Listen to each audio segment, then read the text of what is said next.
Hello and welcome to today's event, Building Back Better, Biden's Pursuit of Unity. My name is Sophia Kumler. I work for the d.a.i. Tübingen and I'm responsible for the travel programs, the camps and our library. I'm very pleased to finally be able to welcome back guests to our institute, as well, of course, our virtual guests via YouTube. And this is the first official hybrid event at the d.a.i. and also the first in-house event since October 2020. And I'm excited to see if everything goes as planned. Before we start, I would also like to express my heartfelt thanks to our cooperation partners from the Heinrich Böll Foundation, especially Ms. Görlich, as well as the Institute of Political Science and Mrs. Aberts. Apart from that, I would also like to briefly tell you something about our institute. The d.a.i., the Deutsch-Amerikanisches Institut in Tübingen, is a cultural and educational institute which, besides the event department, also includes a language program and an English language library, as well as various intercultural projects. And we also offer trips to the US and camps for kids. The current quarter is almost over, but soon the new program for the fall will arrive. And hopefully a lot can take place again here in the Institute and not only virtual. And just a quick note that our institute, including the library, is closed for the entire month of August, but during that time, you can of course still follow us on social media and browse through our YouTube channel, d.a.i. TV. And just one small request for our guests here in the d.a.i. It would be very awesome if you could just fill out our feedback at the end so that we know what we could maybe improve or what already works. Thank you. And without any further ado, I'm excited to introduce you today to today's speaker, Professor Joyce Mushaben. She's been here before. Last time was in 2019 when she gave a talk about women on the march, and she's also a dear friend of our house. Joyce Mushaben is professor of comparative politics and gender polities at the University of Missouri St. Louis, USA, and she specializes in European and German politics and concentrates especially on questions of identity, gender, ethnicity, and migration. And yeah, I think, why don't you come up, Joyce, and start with our talk.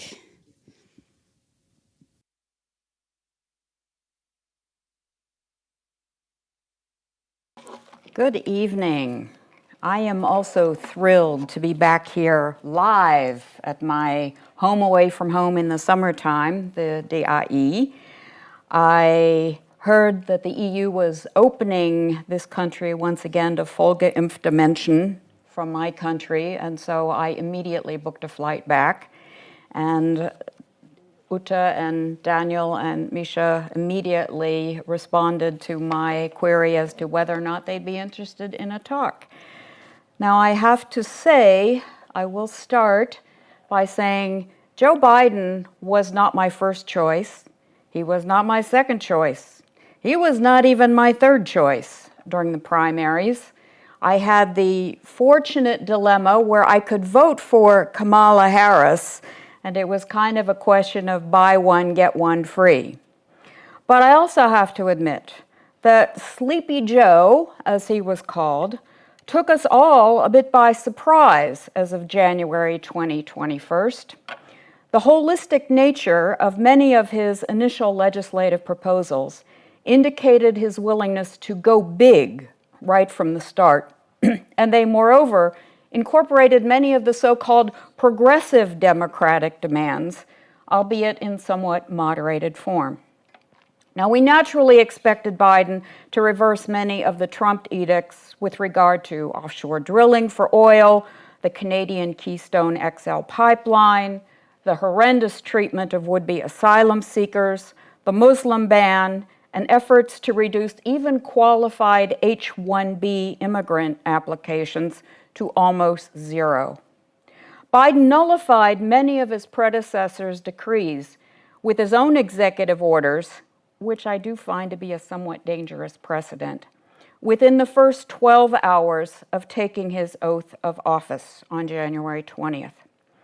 We then breathed a very heavy sigh of relief, behind our masks, of course, when he quickly introduced another COVID assistance package, extending the supplemental unemployment payments, postponing eviction notices through September, and promising to vaccinate 100 million U.S. citizens within his first 100 days. The first 6 months of the Biden administration have produced a number of sweeping policy initiatives, but I fear that the Europeans are once again engaging in the kind of erroneous thinking that we witnessed the morning after Barack Obama was declared winner of the 2008 presidential elections. Back then, millions of people worldwide were so relieved to be rid of the bumbling George W. Bush and his warmongering sidekicks, Dick Cheney and Donald Rumsfeld, that the Scandinavians rushed to hand him a Nobel Peace Prize before Obama even had a chance to unpack his socks in the White House. We presumed that global conditions would soon return to normal, only to be hit within days by a worldwide financial crisis that had actually been brewing on Wall Street for nearly 2 years. This was accompanied then by terrorist surges in Iraq and Afghanistan, leading the Nobel Peace Prize laureate to order military surges in those areas. I remember my shock in 2008, the day of the inauguration, at seeing Mitch McConnell in front of a microphone 2 hours after Obama had sworn the oath of office, announcing, quote, "It's our job to make this president fail." Although Mitch and Joe are purportedly good friends, having worked together in Congress for nearly 40 years, McConnell declared more or less the same thing after Biden's inauguration, albeit in somewhat less aggressive language. Although the new president's initial successes have generated some significant popular support, 53% as of my last reading favored him generally, but 68% favor his infrastructure and relief programs. The United States remains a deeply divided nation. Although Trump was not very successful in manipulating the Justice Department to completely distort the results of the 2020 census, the corona epidemic did limit census workers' ability to go door to door to persuade minorities and migrants to participate in the census.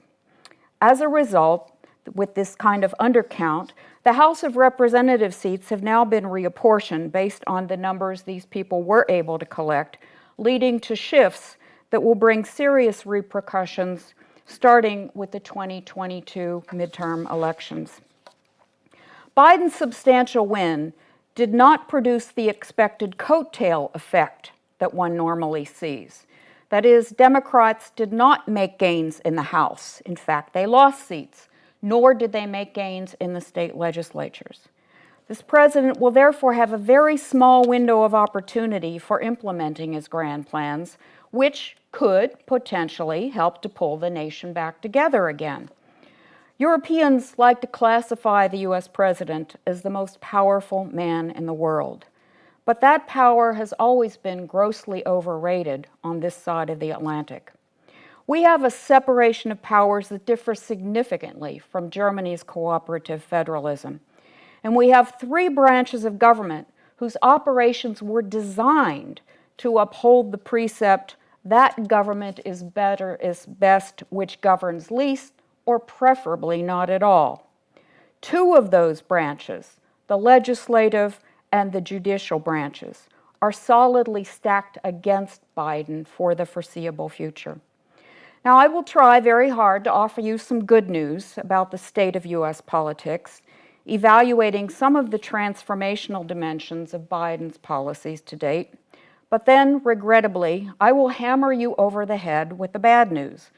zooming in on significant institutional perils that still lie ahead.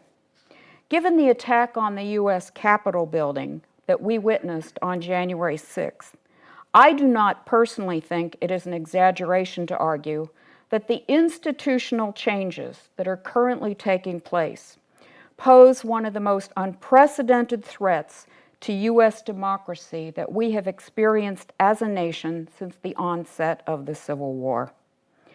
I begin by elaborating on the policy-focused good news, limiting myself to brief treatments of Biden's COVID response, the infrastructure and jobs proposal, all of which we can more or less link to the New Green Deal, the rise of long overdue race consciousness in the United States, and the multiculturalization of U.S. political representation. I will then depress a lot of you with the institutional bad news, concentrating on the hijacking of the U.S. Senate in particular by conspiracy-driven Trumpists, by the massive red state campaign geared towards voter suppression, and the potential impact of an ultra-conservative supermajority that now characterizes the Supreme Court. In January 2020, President Biden pledged to vaccinate 100 million U.S. residents during his first 100 days. Sounded pretty good at the time. Everyone I know, admittedly, most of us now being over 60, rushed to register for an appointment across an insane number of individual websites, 2 hospitals, 2 grocery stores, and a whole slew of other places just in my county of Montgomery in Maryland. Fortunately, these websites stopped crashing every time 90,000 of us clicked on the button at exactly the same time, once the Center for Disease Control sorted out priority recipient categories, and the individual states, along with counties, undertook a partial centralization of registration for vaccinations. The White House approved $14 billion to help distribute and administer vaccinations, $48 billion for testing and contact tracing, and $50 billion for Federal Emergency Management Agency assistance. FEMA was even authorized to cover the cost of disaster-related funeral expenses connected to the pandemic. National logistics and coordination improved considerably by the end of February, making sure that hospitals were adequately equipped. Vaccine supplies, in particular, were no longer disproportionately allocated to red Republican states and rural areas, as mandated by Trump during his last months in office. Since March 2021, we have been regularly bombarded with TV and social media ads trying to provide people with reliable information about the vaccines, and even urging us in TV commercials to ask our doctors for monoclonal antibody therapy in case we do test positive. COVID testing and contact tracing, unfortunately, are still quite limited. I can tell you I went into kind of panic mode 48 hours before my United flight to Berlin when I looked at the website and it said you had to have a COVID test. I had to scroll down a long way, because this was after I had checked the German embassy website that said full vaccination was enough, to find out that in fact I didn't need to be COVID tested because I was fully vaccinated. But my first thought was, where in the heck will I go to get a test 48 hours ahead of my flight? And since I've been in Berlin, I walk past at least 4 free testing sites every single day. I would not know in the state of Maryland where I could spontaneously go and get results within. And Maryland's a democratic, a relatively wealthy state that has worked hard to make sure people are getting vaccinated. The highlight of International Women's Day for me was getting my first Moderna shot. It was within 5 miles of my home, and I only had a 10-minute wait, in contrast to my friends who had sat day and night on the web trying to click on an appointment link, and they had to travel an hour and a half, and some of them sat for 2 hours in a parking lot for a drive-through vaccination. In fact, a total not of 100 million, but 235 million doses were put into the arms of eager Americans by the time Biden passed the 100-day mark. Now, 16 million of those had been administered during Trump's final months. In contrast to Biden and Harris and 3 living past presidents who got their jabs live on TV cameras, Trump got his secretly post-COVID. His friends, his family members, and just about every crony serving in the executive branch got a vaccination, Pfizer or Moderna, before they left the White House. They got a real vaccination, not an injection of Lysol or a disinfectant. Unfortunately, this circumvented the CDC priority categories, but they didn't seem to care. And meanwhile, over 900 Secret Service agents who were forced to serve the Trump family without mask tested positive for COVID. By June, the number of new cases had fallen to below 3 a day per 100,000 people in the major urban areas: Atlanta, Boston, Chicago, Detroit, Houston, Minneapolis, New York, Philadelphia, San Francisco, and Washington, D.C., compared to the national winter rate of 75 or more cases per 100,000. But 26 states right now are registering a Delta variant surge, especially in smaller towns, rural communities, and red states. The ones that are Republican tend to be more evangelical Christian and very skeptical of science. Indeed, the worst outbreaks, again, are occurring in the Republican states, and you can kind of get a sense from the graph. The lighter the color, the more the vaccine skepsis in these particular states. The worst hit right now, the last time I checked, are Arkansas and Missouri, and I taught in Missouri for 38 years. I'm now retired, and so I've moved to D.C. and to Georgetown. I am so glad I left that state, because I know what problems my friends have had living even in downtown St. Louis and in St. Louis County, trying to get an appointment, because that's another state that gave the doses to the rural areas where they don't have many hospitals, they don't have enough people to administer it, and the people are very skeptical of the vaccine, so they go bad after a couple of weeks. The average number of new cases per day since June has surged 145% in South Carolina, 137% in Nebraska, 121% in Arkansas. The Center for Disease Control estimates that 99.5% of the U.S. COVID deaths in the last 6 months have involved people who were not vaccinated.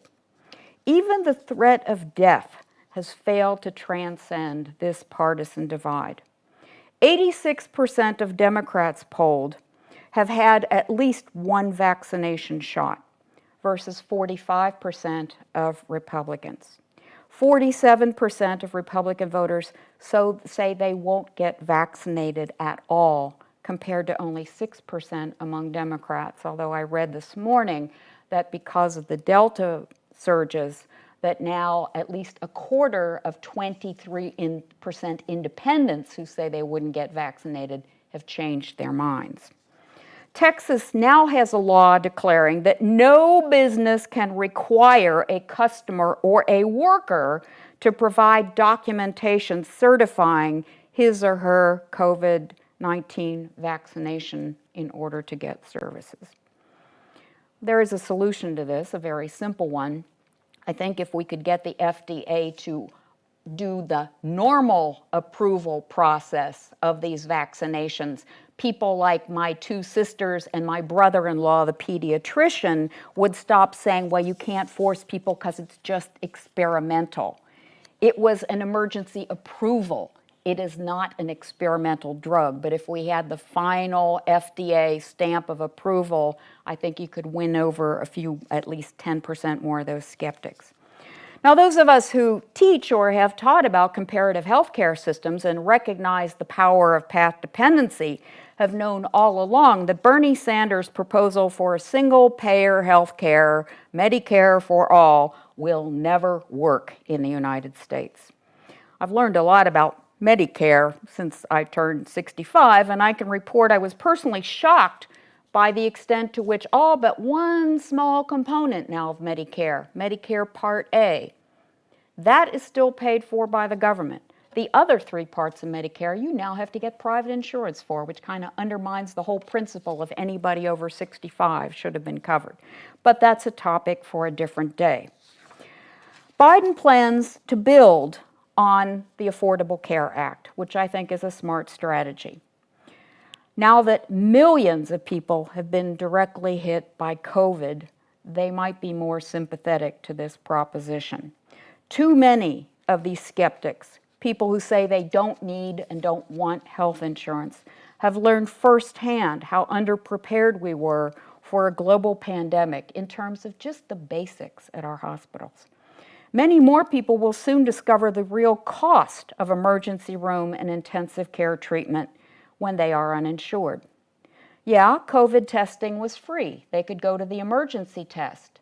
But the hospitals are hard up for cash because they couldn't perform elective surgeries during this period. And so oftentimes without their knowledge and without their explicit consent, hospitals ran a series of tests. And if you go in there and fear you have COVID, you're not really sure what they're doing to you. You just want to make sure that you're going to be okay. And as a result, over 476,000 Americans who were hospitalized with the disease are now about to receive some staggering bills for that hospital and ambulance treatment. My mother is 91, wound up in a nursing home, sad circumstances. She could only go to a doctor in an ambulance to keep these people safe in the lockdown period. It cost her personally $3,000 for that ambulance to take her to a doctor's appointment. Well, the bills that are coming in are averaging $51,000 to $78,000 a piece. And that is not for people who've been under intensive care on ventilators for weeks. This is people who've only been in there for 3 or 4 days and managed to survive the disease. President Donald Trump contracted the virus in September, and he got cutting-edge care, which he assumed all Americans would have access to. His cutting-edge care cost the U.S. taxpayers $60,000 for 3 days. And then he got in his limo and rode around without a mask with his Social Security people about 1.5 miles away from where I live, just so he could wave to people on the street and show that he had conquered it. Now, his special treatment included multiple tests, oxygen, steroidal treatments, and remdesivir, an experimental antibody treatment that has only recently been approved by the Food and Drug Administration, the typical cost of which is sort of $3,100 per dose. It's estimated that the 100 most expensive hospitals in the U.S. charge $1,129 up to $1,800 for every $100 in actual cost. That means they're trying to recoup all the profits they did not make by conducting these elective surgeries. The good news at this point in the electoral cycle is that even the conservative Supreme Court has upheld the main tenets of the Affordable Care Act. Biden has issued an executive order making it easier for generic drug makers and Canadian providers to compete with U.S. pharmaceutical companies to help us bring down the price of some of those drugs. Now let me turn to the COVID Relief Act, the American Rescue Plan Act. On March 11, 2021, Congress, based on its usual party line vote, approved an additional COVID relief bill offering direct cash payments of $1,400 for individuals making under $75,000 a year, which means even my 91-year-old mom in a nursing home got these checks. Married couples making up to $150,000 received $2,800. I have all the fine print here. You don't have to read it, but if you want the PowerPoint, it will be online and you can read through some of the details.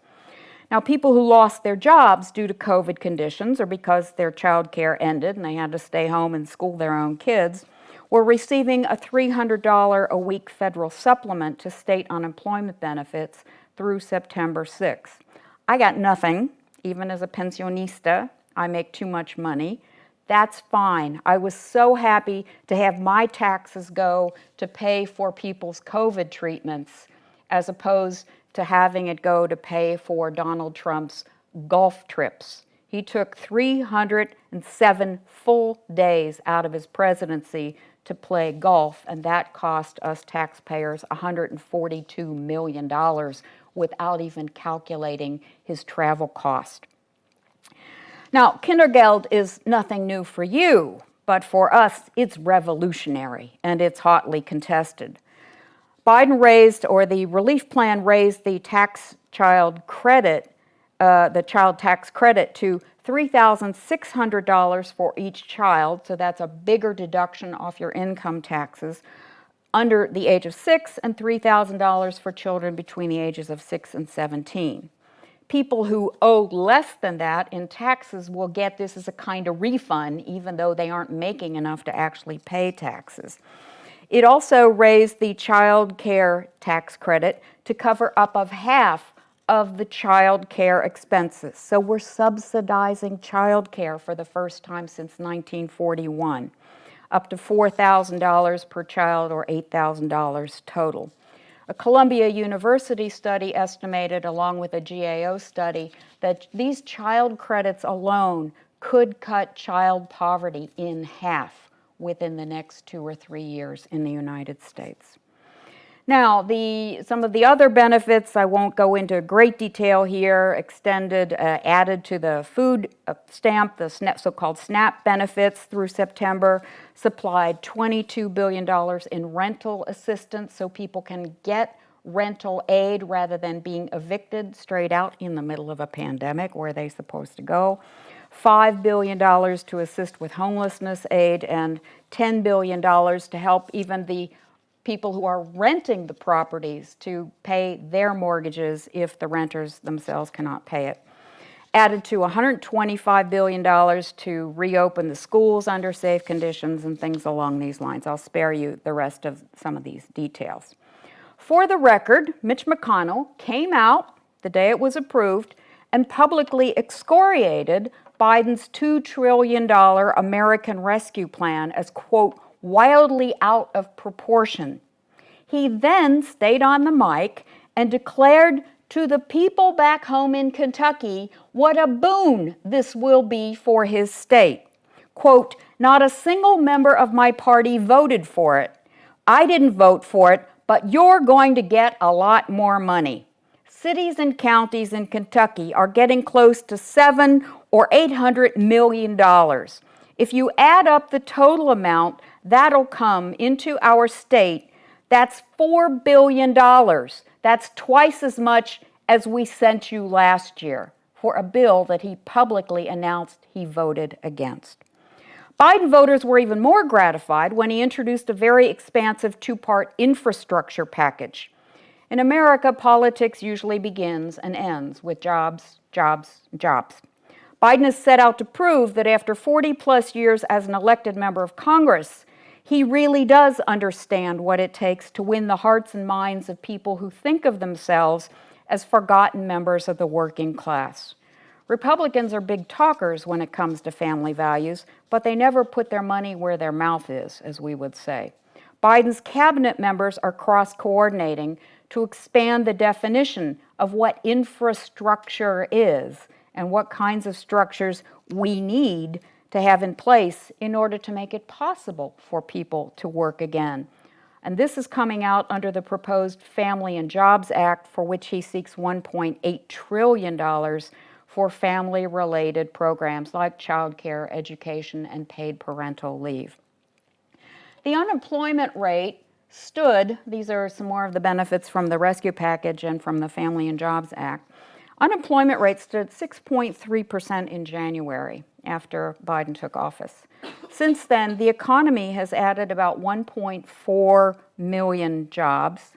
That is indeed the most ever created in the first 100 days of a presidency. And it's likely to rise as more schools reopen and as people start to dare to leave their homes to return to work. But we shouldn't forget that we face the highest unemployment since the Great Depression. 22 million people lost their jobs over a 2-month period. Biden has already created 13 million more jobs during his first 100 days than Trump did during his last 9 months in office, although he liked to congratulate himself on those figures. Biden is pitching his plan as an investment to benefit communities of color, rural Americans, and others burdened by decay or lagging in modernization. Now, there are a few logical reasons why people are still hesitant to give up these supplemental unemployment benefits through September. For one, some of them still have vulnerable relatives at home in these multi-generational families. Some are still waiting for schools and child care centers to reopen, but the real reason, I suspect, is low pay. If they can get more and save a few more $100 for the next potential wave, why shouldn't they be able to do that? A majority of Republican governors have terminated these supplemental benefits to force people back to work at a measly minimum wage of $7.75 an hour. The Senate Republicans, as usual, refused to approve a minimum wage of $15, although I can tell you Aldi in my neighborhood is already paying over $15 an hour plus health insurance just to get people to return to work. Now I turn to traditional infrastructure. According to the American Society for Civil Engineers, of which my son is a member, the United States gets a grade of C- at best for the sorry state of our infrastructure. The American Society estimated we need $2.6 trillion over the next decade to fix all the things that are wrong with our roads, our bridges, our grids. Now, there is no immediate connection between the plans for Biden's infrastructural renewal and the collapse of that building in Surfside, Florida. There's no logical connection whatsoever. But I can tell you, after people saw those buildings collapse in 13 seconds, my entire condo association has already had 3 town forums to talk about whether or not our building structures are sound. That has raised consciousness about the importance of engineers and about upkeep of some of our national infrastructure. So I'm hoping, as sad and as tragic as that was, that this will work to Biden's advantage. Now, Biden's initial plan called for over $2 trillion for these infrastructural improvements and then $1.8 trillion for the family-related programs.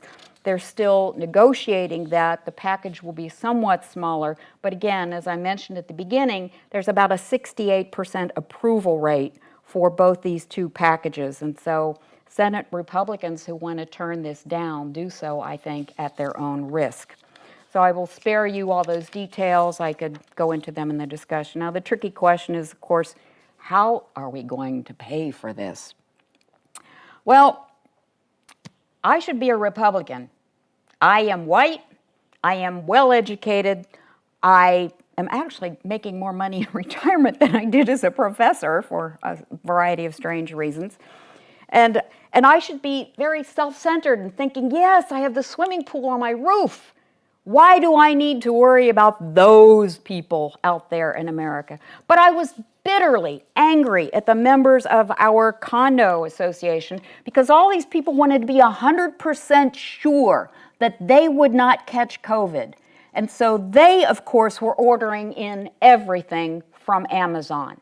And I thought, if those people at Trader Joe's, if those people at Aldi's, if those people at Giant Supermarket, if those people at Target are taking a risk at minimum wage to make sure that I can actually go buy toilet paper, then it's only fair that I personally take this risk upon myself as they are taking a risk for me. Well, one way Biden proposes to pay for this would be to raise the corporate income tax up to 28%. It was 35%, and then Trump reduced it to 21%, so it still would not return to that 35% level, but this would go a long way to help start the funding for this program. Secondly, you've probably heard talk of the global minimum tax, all right, 15% for these companies that attempt to find a new tax home somewhere else, the so-called tax corporate inversions where they go buy a company in Ireland and then they say, well, now we're subject to Irish taxes, things like that. So Biden would make it much harder, or his plan would make it much harder for U.S. companies to merge with foreign businesses in order to find a new tax home by claiming to be a foreign company. He would also tax on-book income. It's kind of funny. You wonder how they get away with this.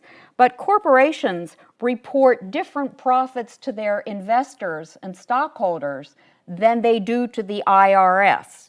And so Biden wants that 15% minimum tax to be on the so-called book income, the figure they are sending to the stakeholders, the shareholders, and not the figures they're using all kinds of deductions to send off to the tax people so that they won't have to pay as much.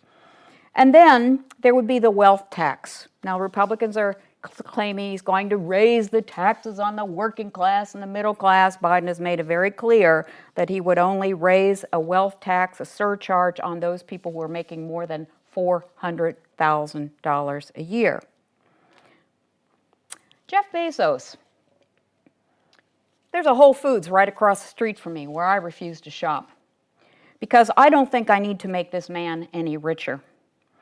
He raked in $24 billion in profits during the pandemic alone. His net worth went from $113 billion to $178 billion.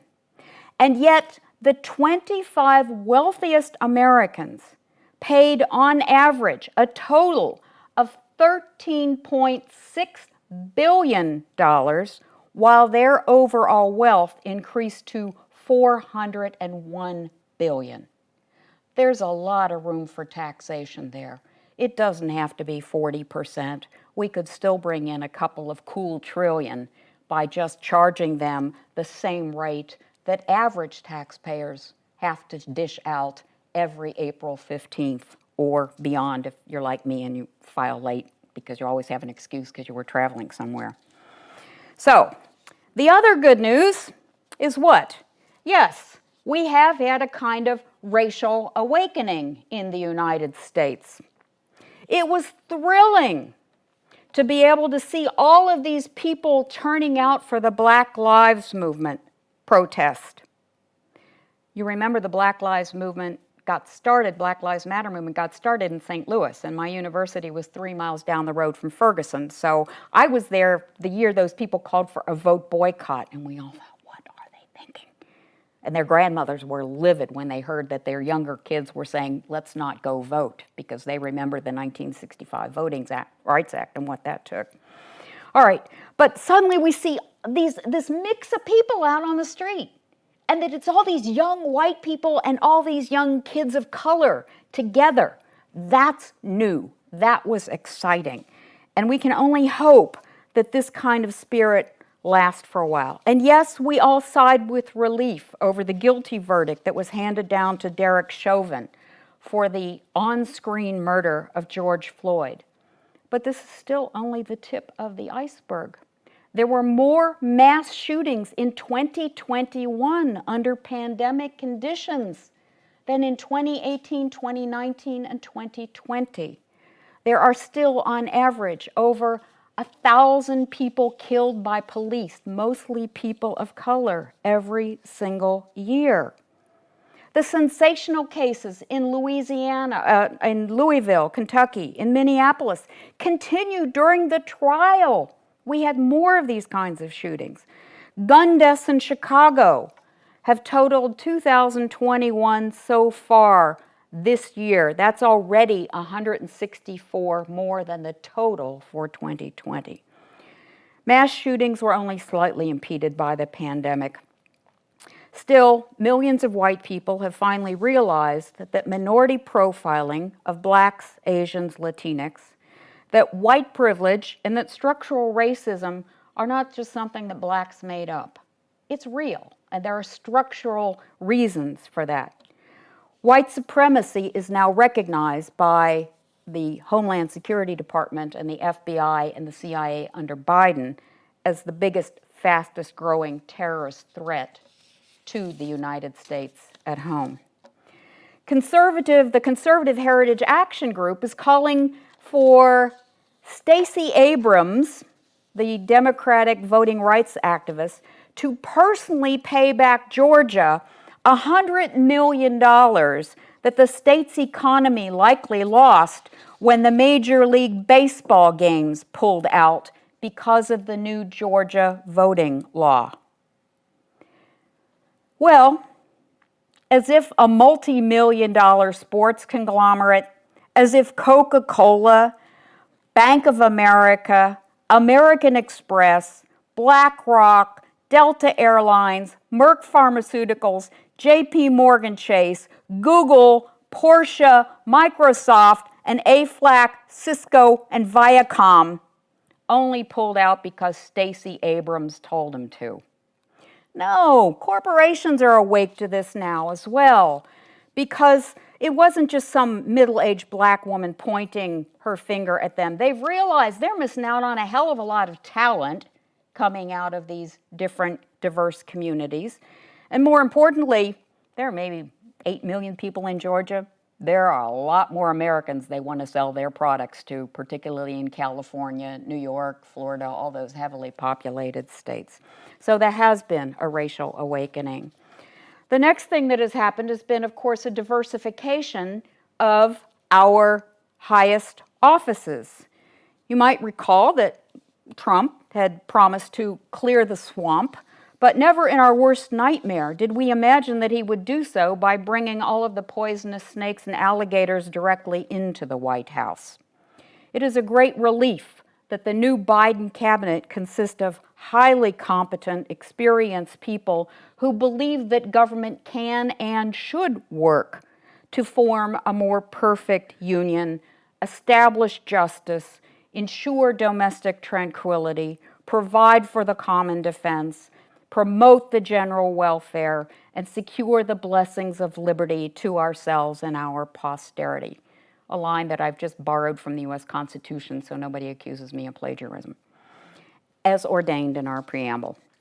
Just as importantly, this amazing cast of highly qualified characters in the cabinet and across the executive branch looks a lot more like real America, as you can see from the composition here. I mean, we've got a little bit of everything, even in terms of our first Native American ever in the cabinet, who will be running the Interior Ministry that is responsible for all those federal lands where we've been witnessing a lot of injustice vis-a-vis the first Americans over the last 250 years or so.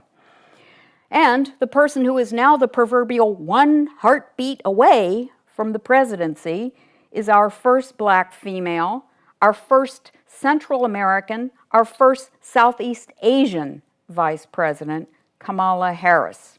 Now, she hasn't shattered the glass ceiling to the presidency, and we're kind of hoping that we won't have to take advantage of that one heartbeat away rule, but it is a great leap forward for us. The current Congress is also the most racially and ethnically and gender equal House body or two bodies we have ever seen. Overall, 124 lawmakers total identify as Black, Hispanic, Asian, Pacific Islander, or Native American. They make up 23% of the Congress as a whole, 26% of the House of Representatives, and now 11% of the Senate. By comparison, the Congress that was sworn in 1945, only 1% of the entire Congress was non-white. We have the strongest presence of women in the Congress we have ever seen, 144 women, 27% in the House, 24% in the Senate. Even among the 6 non-voting members representing the District of Columbia and U.S. territories, 4 are female. The number of millennials and Gen Xers is the highest ever. Well, that makes sense because biology is starting to displace some of these people. But given these good news elements, I'm now going to turn to the bad news. Now, as a political scientist, I've always put my faith in the strength of democratic institutions, but I am quite pessimistic about Biden's prospects for pulling the nation back together in time for the 2022 midterm elections. If Republicans have their way, Many people not attracted to the crazy conspiracy theories might simply declare game over, we won in 2020, and assume that their lives are not really affected anymore by politics, although we've had over 630,000 COVID deaths, the highest number. Brazil is racing us for second place. India is kind of moving up there, but we're still head of the pack in terms of COVID deaths. This should certainly prove to them that what government does or doesn't do does affect their lives. It used to require 1/3 plus one vote to block any proposal from becoming the law of the land. Now, with a 50-50 split in the Senate, it takes one single vote to block anything. But as soon as Pelosi proposed a bipartisan commission, Republicans returned to competing for craziness awards. Republican Marjorie Taylor Greene, a QAnon aficionado, has sort of taken the lead here. She inflamed the House with her anti-Semitic talk about Jewish space lasers, which she says caused the wildfires out in California. It was the Rothschilds, a Jewish banking family, and Governor Jerry Brown, who wanted a rapid transit system, so they triggered the blaze so that they could burn down the forest so they could instill mass transit.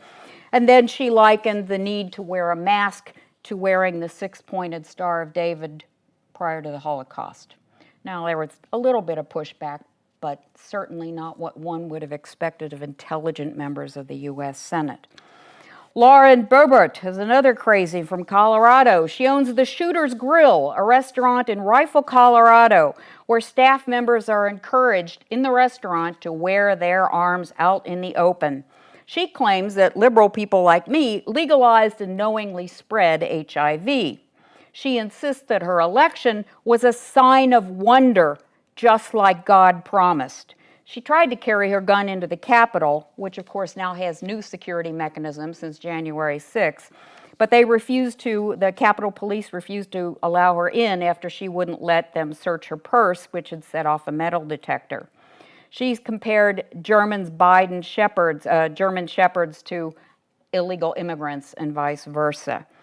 I could go on. Let me just stop here with Republican Tom Massey from Kentucky. He introduced a bill to prohibit any mandatory vaccinations among U.S. armed forces, claiming that if we force them to get a vaccination, they will just quit and walk away. Now, obviously, he doesn't know a lot about American military law, because if they just quit and walked away, they'd be immediately arrested and charged with desertion for going AWOL. So that's a problem. Nor is he really thinking about the fact that we have now a black general, retired general, who is our Secretary of Defense, who has seen very different parts of the U.S. military, understands why people talk about structural racism, etc. Not content with gerrymandering, which is always a favorite topic of mine in this gathering, as you well remember, the states now seem intent on turning us into a one-party nation. It's pretty funny. They refer to the Democrats as communist, but they want a one-party state. Obviously, they haven't read a whole lot about how life really worked in Russia or the GDR or lots of these other countries. As of June, 389 laws have been introduced at the state level to restrict voter rights. 17 states have already enacted 28 such laws. Arizona, that law has already been upheld by the conservative Supreme Court. Arizona went Democrat for the first time in decades. That was the flipping point for Biden in terms of the Electoral College votes. So clearly the Republican legislatures that did not turn Democratic on Biden's coattails are trying now to prevent future Democratic victories in that state. They believe that people have the right to inflict other people with COVID, but they shouldn't have the right to have drop boxes. They shouldn't have the right to have extended voting hours, things along these lines. Biden has said it's sick deciding that you're going to end voting at 5 o'clock in Georgia when working people are just getting off of work in order to reduce voter turnout. So we have to find ways to keep these people who could take advantage of the COVID rules, who for the first time in more than 40 years turned out at rates of over 60% voter turnout. Well, Georgia has limited the number of mail ballot drop boxes in the state, lessens the time residents have to request an absentee ballot, requires residents to provide a photo ID when they cast a mail-in ballot, figure that one out, and makes it a misdemeanor to give money or gifts or food or drink to anybody who might have to stand in line for 8 hours waiting to get into the polls. Makes it a federal offense. Moreover, they want to take authority away from the Secretary of State and local officials in Georgia, all of whom were Republicans who went through 4 audits and certified that there was no fraud in the Georgia elections. And they want the state legislature to now appoint local election boards, things along these lines. They want to allow counties, individual counties, to set voting hours in order to try to restrict those communities that have more minorities in them. You might have heard that Texas, the Democrats have sort of escaped the state legislature and they're hanging out, they're hiding out in Washington, D.C., so there will not be a quorum to vote on another voter suppression law. And in fact, one of the provisions in that Texas law was that a local judge should be able to completely overturn the election results in that county if that politically appointed judge did not agree with the outcome. Really? All right. So state agencies are taking a number of other kinds of steps to make sure that critical race theory, these things are just not mentioned in schools. Abbott signed a law into effect in Texas, establishing a committee called the 1836 Project to promote only patriotic education. State agencies are being told they must ensure patriotic education and exhibits at state parks, battlefields, monument sites, museums, landmarks, cemeteries, and other places that are important for remembering the Texas War of Independence. Now, the Asian American population grew by 81% up to 2019, and the Hispanic population has grown by 70% over the last 20 years. The State Department will no longer block their naturalizations, won't be dragging its feet on issuing citizenship papers. And so what we have here is an attempt to block even these new voters who are probably working multiple shifts for Amazon in their spare time from taking advantage of somewhat more liberal voting times and opportunities. We need to keep up the pressure. Those people who were newly mobilized in 2020 have to be remobilized all over again in 2022. And last but not least, there is the elephant in the china shop, namely the Supreme Court. Trump managed to appoint, after Mitch McConnell had blocked federal appointments for almost 4 years, Trump managed to appoint 226 federal judges. Most of these have been at the federal appeals level. They have flipped the relationships in those bodies, which means that there will be more cases approved by the appeals court that make it to the Supreme Court. The majority is now 6-3 auf Lebenszeit. The 3 judges that were appointed are in their 40s. We have to calculate they'll be in there for at least 20, if not 30 years. They call themselves originalist, but if they were really going by the original wording of the U.S. Constitution, neither Clarence Thomas nor Amy Coney Barrett would be allowed to sit on the bench. But that's their idea of returning to the original interpretation of the Constitution. Now, there have been a couple of surprises. 7-justice majority has blocked the most recent attacks on the Affordable Care Act, on so-called Obamacare. They approved a federal law to limit computer crime. They have protected a couple of immigrants from facing deportation. They've upheld student free speech and college athletes' ability to get paid when all these other NCAA groups are making money off of their images. But they've had very narrow rulings. For example, a Catholic foster parent organization wanted to bar gay parents from foster parenting, and they've upheld that law. But they have blocked a lot of things that would have allowed sort of overriding this religious argument. But back to the bad news. This conservative majority in the 3 or 4 cases that have already come before it has repeatedly ruled that states can restrict voting access and restrict, redraw legislative districts that are not nonpartisan, that are not fair kinds of distributions of the population. They are thereby gutting the 1965 Voting Rights Act. 6 Republican appointed justices are issuing decisions that benefit Republican politicians, especially in places like Arizona. They've also made it harder for consumers to sue companies for bad behavior and harder for labor unions to start organizing at places run by Amazon or even farm workers. The next big item, of course, on its agenda will be the chance to overturn Roe v. Wade. 8 states have already passed so-called fetal protection laws. That is, at the point where someone can detect a heartbeat, which on average is sort of 6 weeks into pregnancy. That's like 4 weeks before women figure out they actually are pregnant.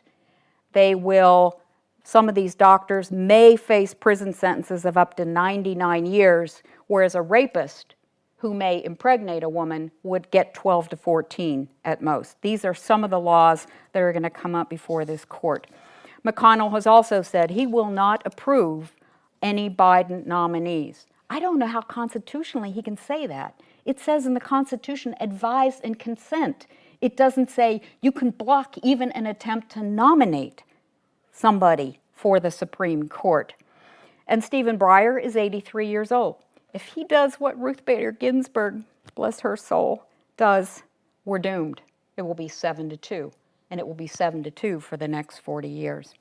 So let me end with a return to sort of a Civil War theme here. I went back and I reread Abraham Lincoln's speech, A House Divided. Back then, in June of 1858, Lincoln, ironically a Republican, insisted that the United States would not survive half slave and half free. Today, I would argue that my nation, or any nation so conceived, will not endure if half of the states, once again, are able to block the electoral franchise to white conservatives, to undertaxed corporate executives, and to half-crazed conspiracy followers. Article 4, Section 2 of the Constitution says the citizens of each state shall be entitled to all the privileges and immunities of citizens in the several states. Lincoln asked back in June of 1858, did we brave all then to falter now? Now when the same enemy is wavering, dissevered, and belligerent? Think of January 6th. The result is not doubtful. We shall not fail. If we stand firm, we shall not fail. This year, 10 states have already enacted restrictions on classroom discussions of racism and sexism. 26 more states are deliberating these laws. Montana has declared that students may not be, quote, forced to reflect, deconstruct, or confront their racial identities. Oklahoma says it will cut the funding for an entire school district if a teacher engages in critical race discussions in the classroom. Ohio is deliberating a law declaring that no school district shall teach, instruct, or train in any divisive concepts. Fuzzy wording, you can imagine how they're going to interpret that. Arizona will not cut the entire funding, but they will fine a complete school district if teachers don't follow the no critical race theory rule. I would echo Lincoln's confidence. I wish I could echo Lincoln's confidence in regard to our future ability to keep young people engaged and voting as if their lives depended on it. because they do. Thank you.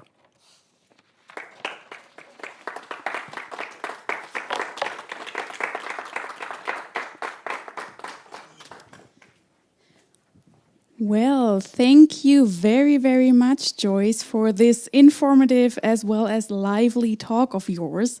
Before we come to our question and answer session, just one quick remark.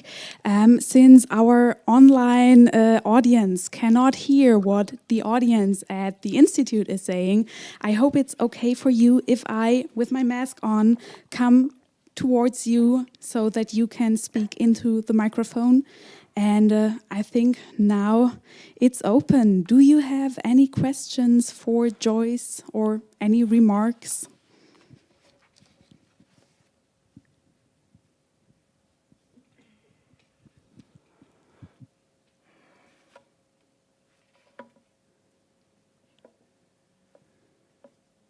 Yes.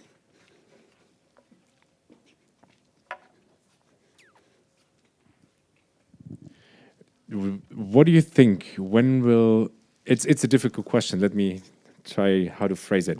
The battle between the two parties, the Republicans and the Democrats, are obviously in somewhat of a struggle that is heading to, I don't know where to. It's difficult to put. But what do you think? Is there where is the Republican Party with the more populistish option of redefining democratic structures or mechanisms, and on the other hand we have the Democrats urge for reason and decency, and this fight between these two parties, is it possible that these parties come back closer together and meet each other on a certain level, or where these two, this head race, where does it end? Mm-hmm. Well, the Democrats are, I mean, it may come across here, obviously I have some strong political views of my own, but the Democrats are not 100% united either. It's just that they have always dealt with this broad spectrum of needs, as of from urban areas to working class districts and the like, and so they're used to streitbare Demokratie, as Germans would say. And, you know, right now everybody realizes that what was at stake with COVID was much more important than talking about Bernie Sanders' Medicare for All plan in the initial phase. And then there's Joe Manchin out there in West Virginia. I mean, you know, how are we going to deal with this guy?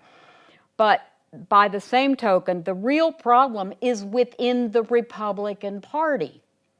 We thought, some of us, even independents, were hopeful when we saw Mitt Romney, when we saw Liz Cheney, when we saw these 10 people in the House from the Republican Party saying, "Are you kidding me? We all stood there and we had to block the doors.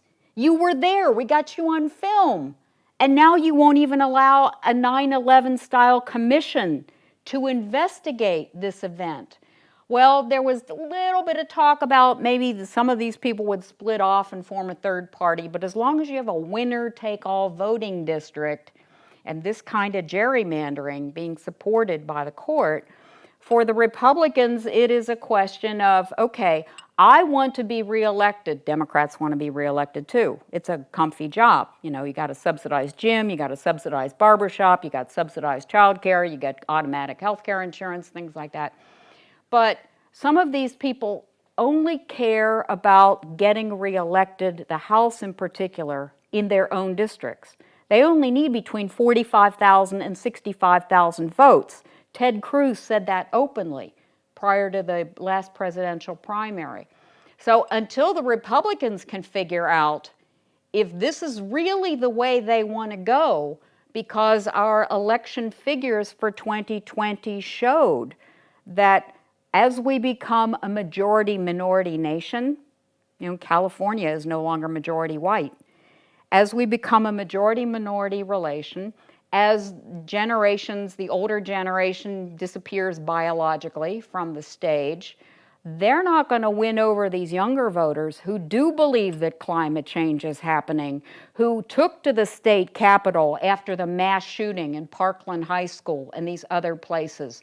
they're not going to be able to keep those seats. They may keep seats in limited districts, but they're not going to win a majority in the House 8 years from now because our demographics are changing.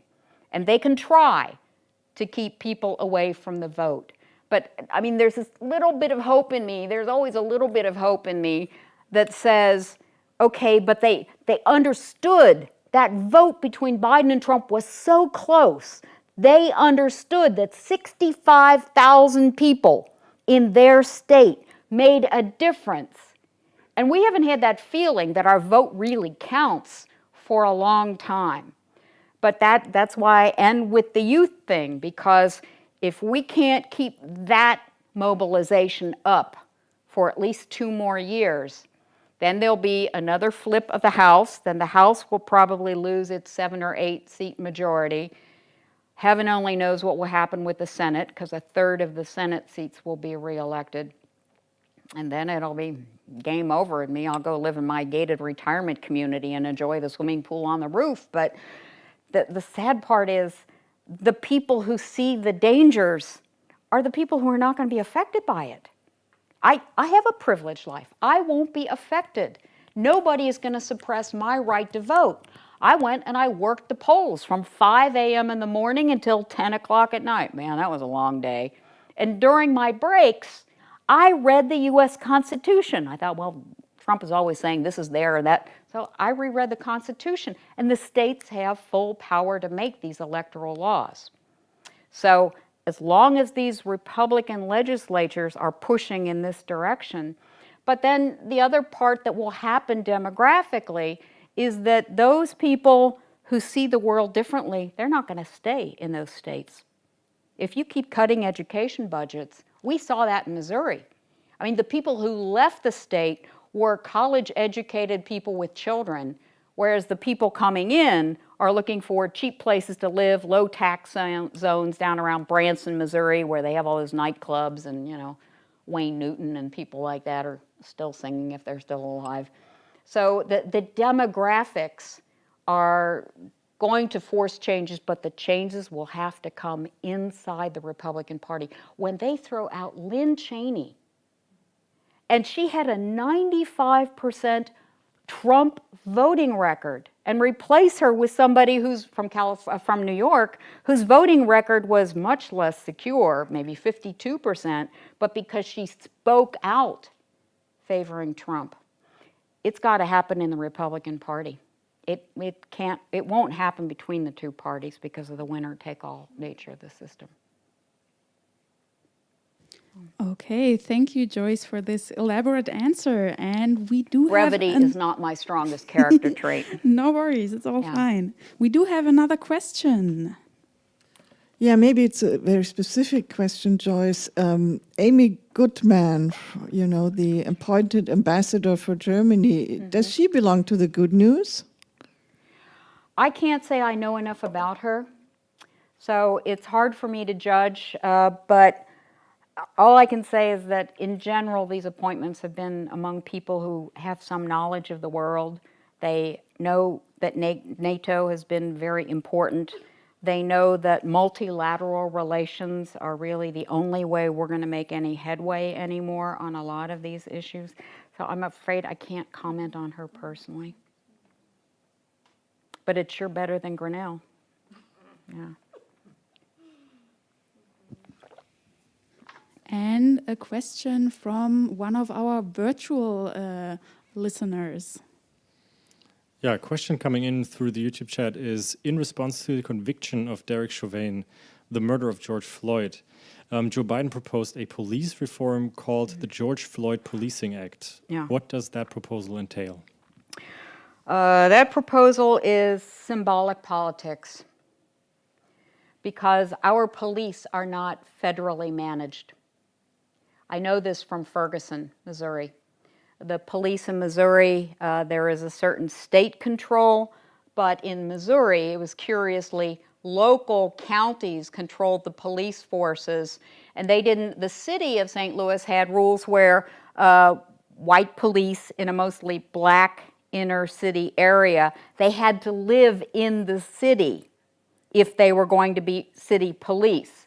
And so what happened there was white flight, all right? But out in the county where Ferguson was, I mean, the state has no interest in controlling racial profiling and what was happening with the traffic violations and things like that.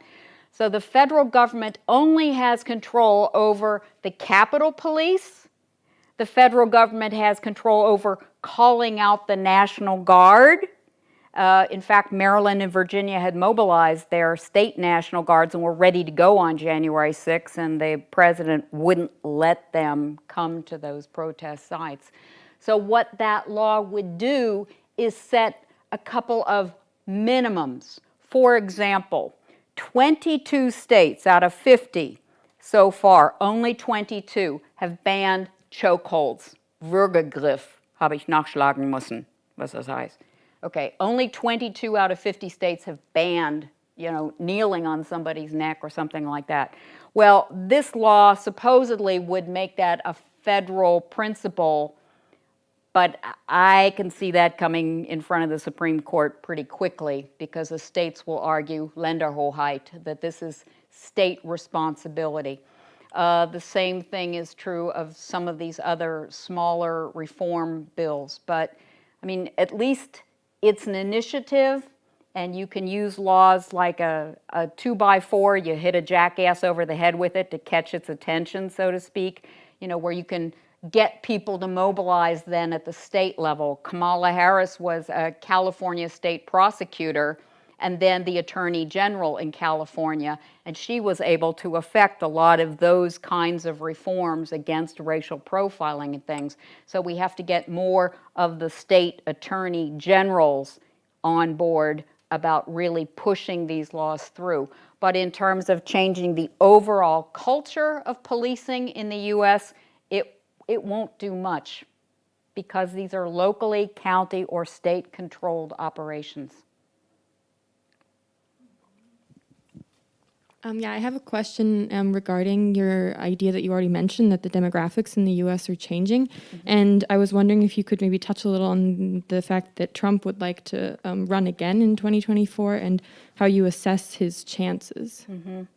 I don't think, it's not a hope, I don't think he will be running again in 2024. I think he would like to. He loves the adulation of the rallies. He likes everybody, worshiping and chanting his name.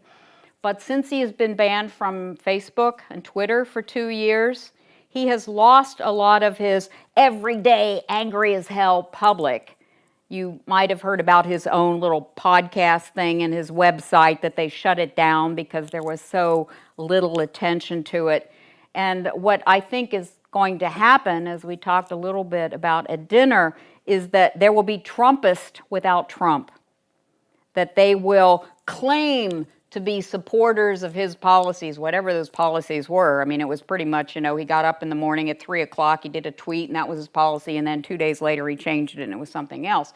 But they will try to ride on his reputation, but there are a lot of hungry dogs out there, like Ted Cruz, who would like to be president. Marco Rubio, Ted Cruz, they want to be president of the United States themselves. And so they are not going to be very happy to see this 78-year-old man up there on the primary stage just bullying them all over again.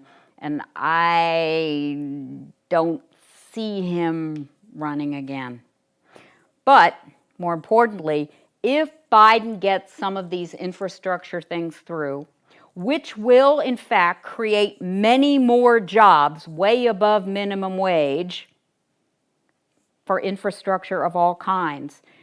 People vote on their pocketbooks in the U.S. Jobs, jobs, jobs. I mean, Trump claimed credit for a lot of the job creation that was coming out of the Obama years at the end. Because remember, Obama got that big financial crisis mess. A $750 billion bailout followed by another $750 billion bailout. So if the economy is kind of holding together, And if more people, even in terms of the minority communities, better access to community colleges, you know, this tuition forgiveness plan, or at least paying up to giving them free community college services and stuff like that.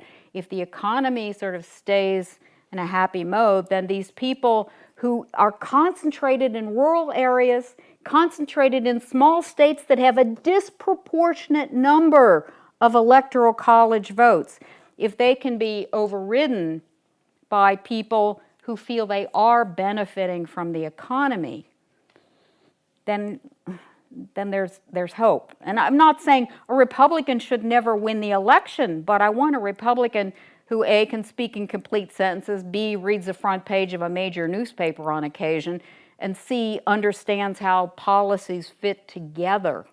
But the economy, the state of the economy, and whether or not all these other candidates are just really hot to trot to get into presidential office themselves.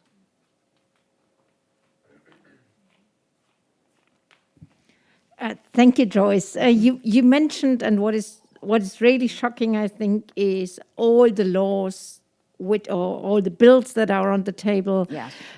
For limiting the actual equality of the vote. And I wonder, how much protest do you see against that on the ground, from civil rights movement, from Black Lives movements, from young movements? Is there any protest really in all those states affected by that? It's not street protest. I think that Stacey Abrams did a wonderful job after the Georgia election that she lost for governor in mobilizing voters in the state of Georgia. And she and many other people are trying to take this campaign nationally. I think we've reached the point where street protests do us no good whatsoever. I didn't attend the Black Lives Matter protest. It was in the middle of the COVID, but I figure, hey, I did my protesting in St. Louis, really. I've, been there, done that. If I can talk to Deutschlandfunk and try to explain to you people what the heck's going on over there, that's my contribution to racial awakening. And that may be übertrieben or chutzpah on my part, but I watched it and I said, okay, now it's really time for you all to go home. It's time for you all to go home and go knocking door to door and sign people up, get them to register to vote. That will have much more of an impact. Those kids in Parkland, Florida, where the mass shooting took place, they did come out and they said, we will remember this when we turn 18. So it was a lot of those younger voters that helped to tip some of these states. Arizona has a whole lot of younger, it's got the retirees there. Las Vegas, Nevada, a whole lot of younger people moving in because they can't afford the rent in California anymore. And so in this sense, the protest has to turn into action. And that action is keeping people registered to vote and mobilizing them and making sure they do turn out. And there are at least 12 states that have early voting, and they aren't all Democratic. Utah has used early voting, mail-in voting, for over 4 different election cycles, and they got a Republican governor who keeps coming out and said, no fraud here, no problem here, people like it, more people vote. And it makes no sense whatsoever that we require people on a Tuesday after the first Monday of November to vote between 7 in the morning and 7 o'clock at night. Everything else is digital. I can go to China and put a plastic card in a machine and type in 4 numbers and it gives me real money. Now, if they can get those machines to work, why can't we get safe voting machines? And in fact, the voting location where I worked, they had all the electronic votes had a paper copy now to make sure that if there had to be an audit or a recount, there is a paper trail, which they couldn't do with those voting machines prior to that. The other thing that will have to happen, and I suspect this kind of comes back to your point too, there are going to be a lot of lawsuits filed on some of these issues about the voting rights stuff. Now, the Supreme Court will diss them, some of them, most of them, at the end, but they may not make it that far because in the one case they did say Texas could not overturn the Voting Rights Act in Georgia because Texas has no standing because Article 25 of the Constitution says every state has the right to make its own voting laws. But that means you could get as far as the state Supreme Court, and if the state Supreme Court says this can't be done, then it would stop right there. Now, I have no idea of what the general composition of all of the state Supreme Courts is, but that would be another mechanism. But registering people to vote and getting the turnout is the #1 priority for everybody, I think.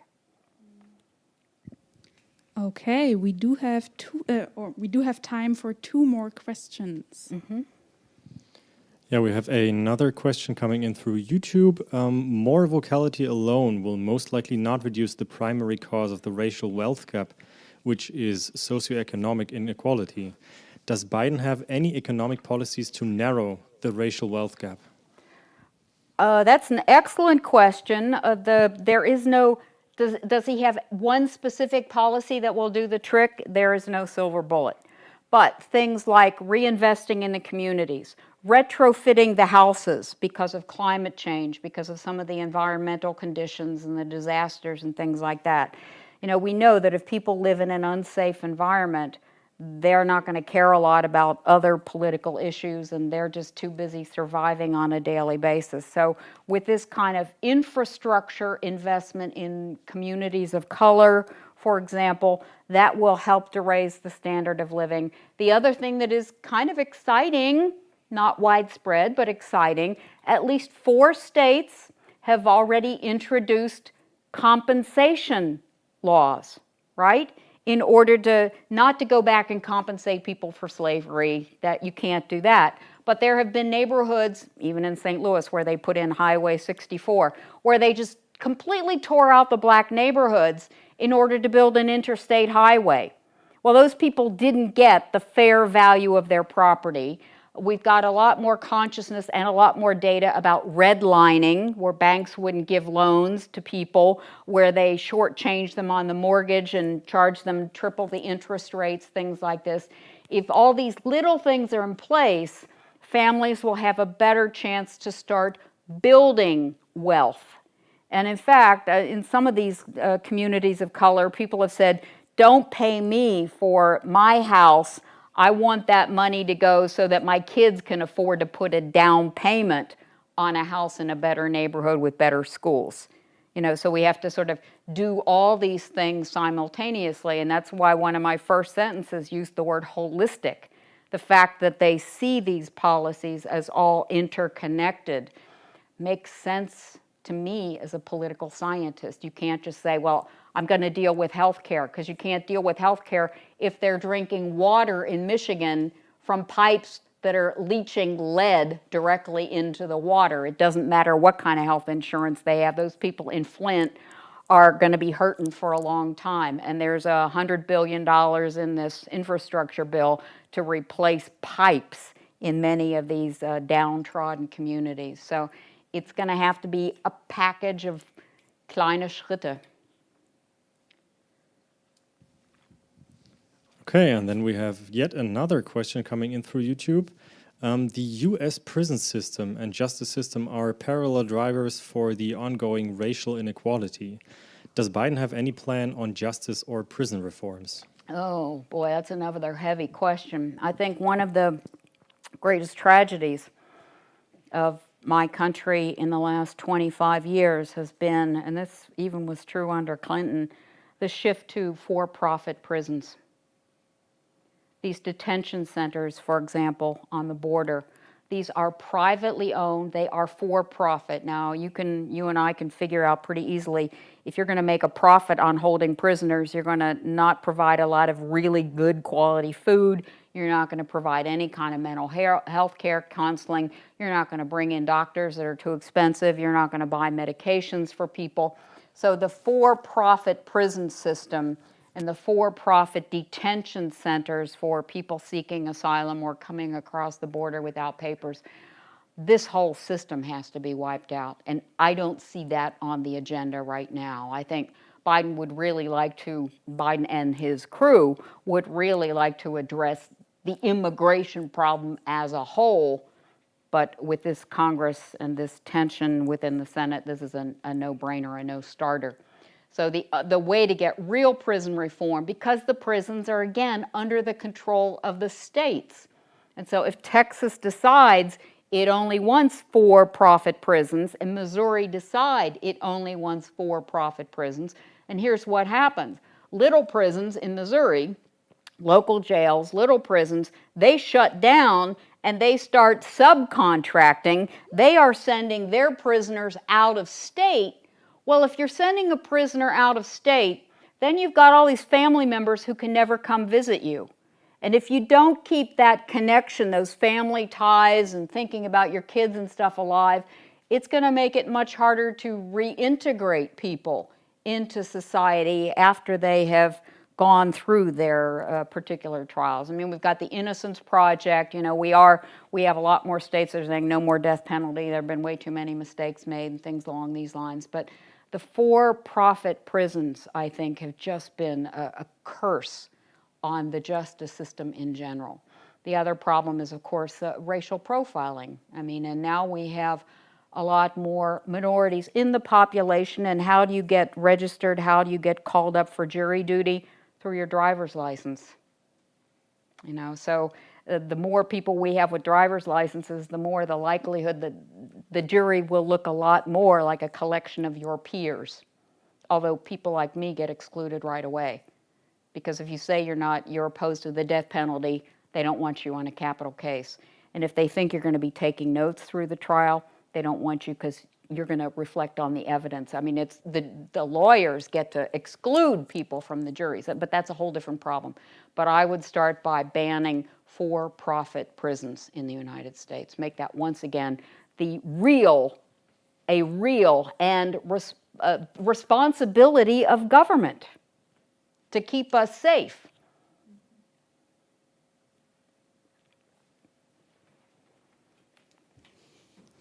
Okay, I think unfortunately we've run out of time for today.